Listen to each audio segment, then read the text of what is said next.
Bonjour à tous et j'espère que vous allez bien. Moi c'est Robin et je suis photographe. Alors aujourd'hui petite vidéo. C'est une vidéo coup de gueule puisque ça concerne les focales 150-600 mm que ce soit chez Tamron ou Sigma. Je vais vous faire un petit retour sur mon expérience personnelle d'il y a quelques semaines.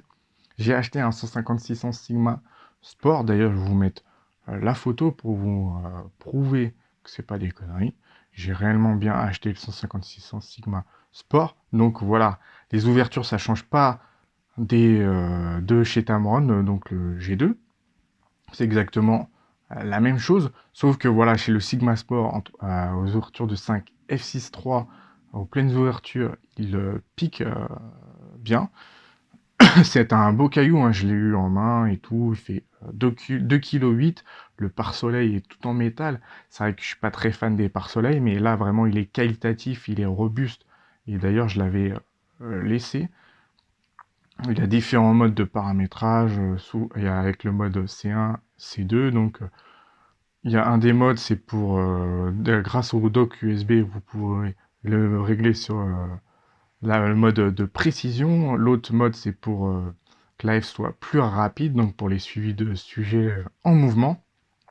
Donc je l'ai acheté en magasin sur Paris. J'y vais. J'avais vendu mon Tamron G2, que d'ailleurs je trouvais pas mal pour le prix. Je reviens chez moi avec le modèle en question, je suis content, je le mets sur mon mini trépied Rolei qui supporte une charge de 8 kg, ça coûte soixantaine d'euros et franchement je vous conseille ce mini trépied, je l'utilise pour la photo animalière, il est top. Je le mets sur mon mini trépied, je commence à prendre des photos depuis mon jardin, donc j'ai des merles, rouge-gorge, j'ai des chênes, donc là pas de souci. L'AF fonctionne, répond plutôt bien, il réfléchit, tac, il fait la mise au point. D'ailleurs j'étais très étonné, ça me changeait du Tamron G2. Concernant euh, le bruit, bon, rien de choquant. Au bout de 3-4 jours, j'en ai un peu marre, je décide de l'utiliser à main levée.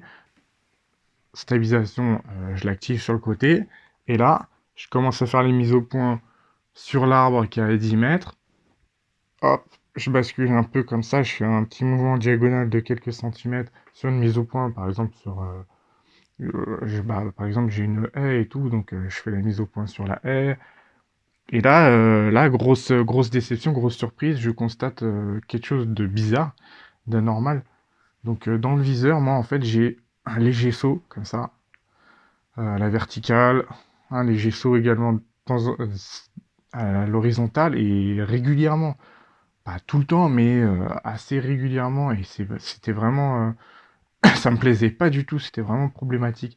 D'ailleurs, j'entendais aussi l'autofocus à main levée qui faisait un bruit étrange.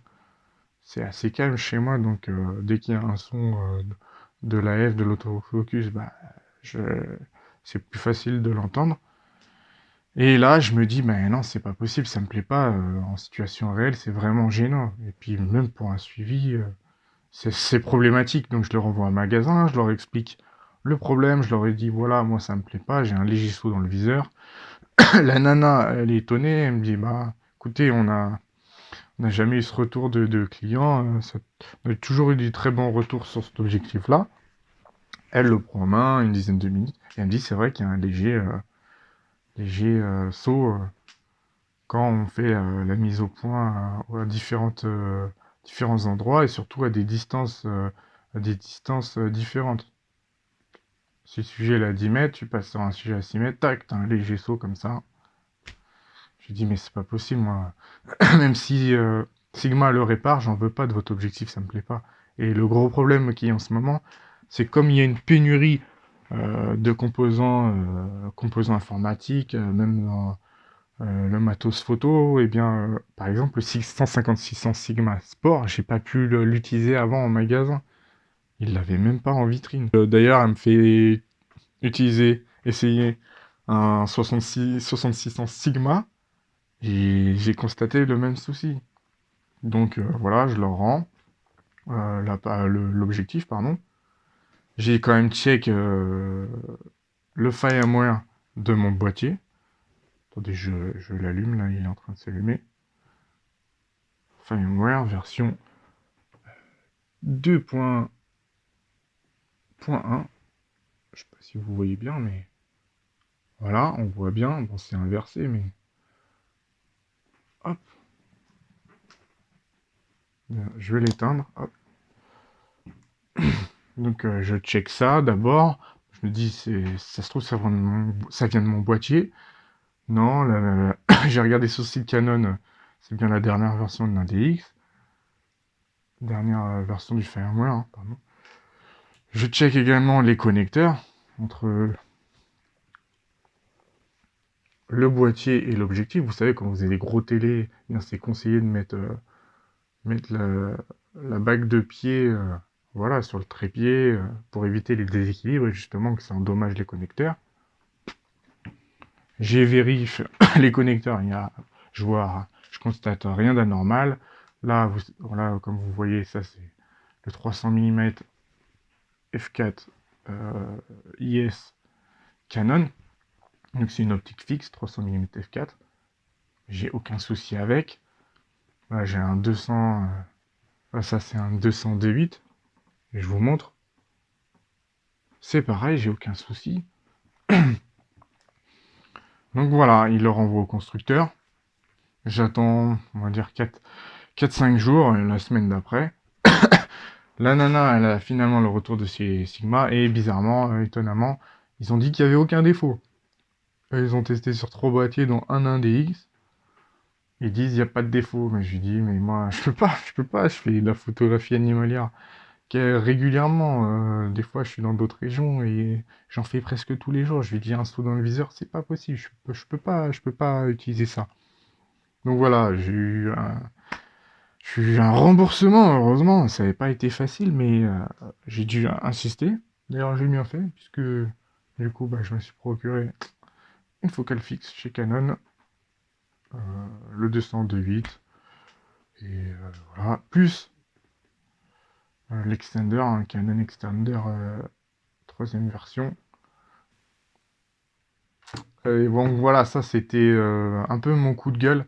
J'ai remarqué que sur les 150-600 mm, que ce soit chez Tamron, chez Sigma, il y a pas mal de défauts d'usinage, il y a pas mal de bugs également. J'ai également vu des vidéos sur des hybrides Canon où il y avait des bugs avec le Tamron G2 aussi. Et franchement, ça m'a un peu dégoûté, tout ça, cette expérience-là, pardon, sur les longues focales comme ça, 150-600 mm. C'est vrai qu'à l'avenir, je pense que j'en achèterai plus. Tout ça parce que justement, l'ouverture, enfin, mes besoins, mes envies et la qualité de mes photos aussi, ça a changé. J'ai besoin de photos qualitatives, j'ai besoin d'un piqué qui est qualitatif, une ouverture pour photographier dans des conditions de lumière difficiles. Donc, comme j'aimerais sortir des tirages et tout, voilà, je suis passé à un autre niveau, donc notre niveau par rapport à notre niveau d'exigence pour mes photos. Donc voilà, j'ai décidé que les 150-600 mm, c'est bien pour les débuts, hein. Si vous n'avez pas de soucis, aucun problème de défaut d'usine, ça va être un très bon début. Mais voilà, c'est quand on a cette expérience-là en tant qu'utilisateur, en tant que client, et on reçoit un produit pourtant qui est neuf, qui est sorti d'usine, qui est défectueux. Je suis désolé, mais ça la fout mal un peu au début. C'est, ça donne un avis mitigé. Le deuxième point noir aussi que je reproche au constructeur, bon, j'ai quand même gardé le MIDI dock USB Tamron, puisque ça coûte 100 euros, chez Sigma il coûte 50 euros. C'est pourquoi les constructeurs ne vendent pas ces objectifs-là, ces téléobjectifs-là, avec le dock intégré. Vendez ces foutus 150-600 mm avec le dock impérativement, puisque c'est très utile. Ça permet de faire les mises à jour. Les mises à jour pour les boîtiers, oui, ça permet de faire les mises à jour pour l'objectif. Ça permet de faire des micro-réglages de paramétrer justement les différents modes comme sur le Sigma Sport C1, C2, etc. Donc c'est très utile, même les hybrides. Vous faites les mises à jour pour les hybrides, les nouveaux modèles qui sortent. Donc voilà, c'est indispensable, c'est un accessoire qui est indispensable. Mais je comprends pas pourquoi ils le vendent pas avec. C'est inadmissible. Vendez-le directement avec. Faites des offres. Arrêtez de vendre séparément des téléobjectifs comme ça, 15600, sans ce dock. C'est incompréhensible. Donc ça, c'est mon deuxième point noir, qui est aussi mon coup de gueule. Et d'ailleurs, sur les sites constructeurs, on n'a aucune explication comment fonctionne le dock, le logiciel, pour paramétrer et tout. C'est le gros saut dans l'inconnu, c'est démerdez-vous, débrouillez-vous. Moi, j'étais obligé de me démerder, de faire les recherches, de regarder, de prendre le temps. Après, je me suis retrouvé devant le logiciel et j'ai dû tâter du terrain, à découvrir, à me dire, tiens, je vais essayer ça, voir ce que ça donne. Tu refais la manip 5-6 fois. Donc, je peux comprendre qu'il y ait certaines personnes qui sont totalement, enfin, pas désemparées, mais qui sont perdues en tombant devant le logiciel. D'ailleurs, c'est pour ça que j'ai sorti la vidéo par rapport au logiciel Tapin Tamron, le doc. Et même si, bon, la vidéo, elle est pas parfaite, mais encore une fois, c'est difficile d'expliquer certaines choses, puisque tellement les constructeurs eux-mêmes ne sortent même pas de guide, de vidéos explicatives, voilà, sur les différents paramètres. Et ça, c'est aberrant. Et c'est pas nous, photographes ou clients, pardon, qui devons, voilà, qui devons en payer les frais, puisque nous, on paye.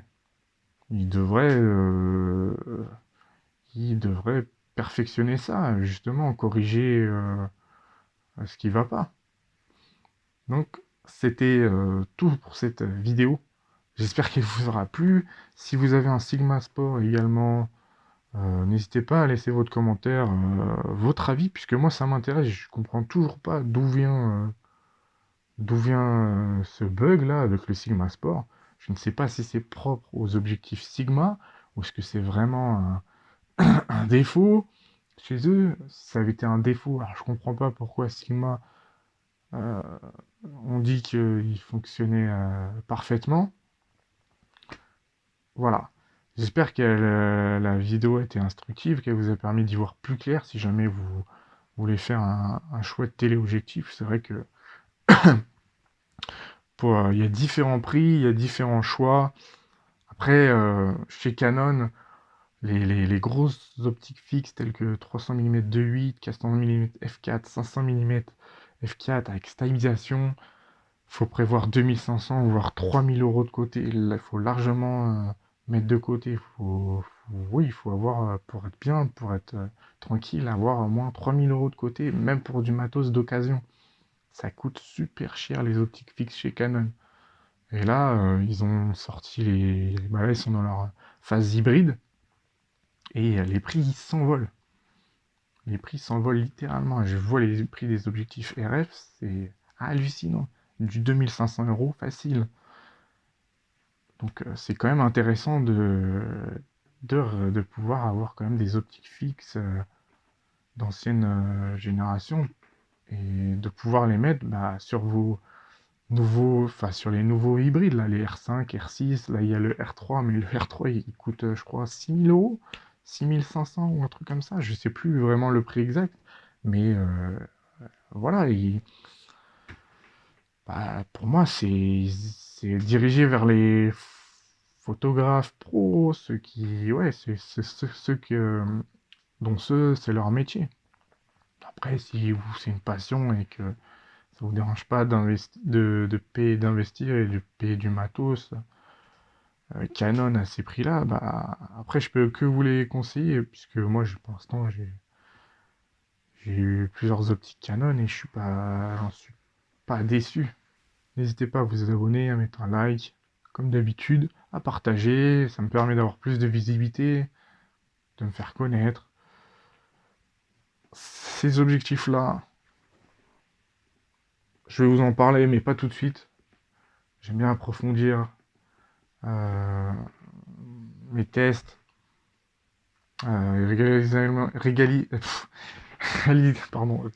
également des clichés, pouvoir montrer les clichés que je réalise.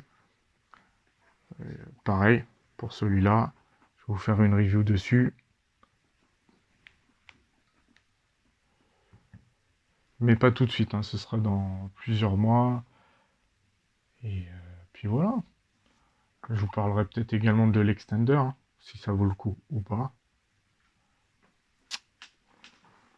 Donc, c'était tout. On se retrouve, on se dit dans, bah, je pense peut-être dans plusieurs mois. C'est vrai que je sors pas des vidéos régulièrement, mais après j'aime bien prendre le temps de faire les choses et j'aime bien faire les choses bien. Donc ça prendra plusieurs semaines, plusieurs mois, mais après voilà. De toute façon, si vous vous abonnez, vous serez prévenu, tenu au courant qu'une nouvelle vidéo elle sort. Voilà. Allez, c'était tout. Ciao, bye bye.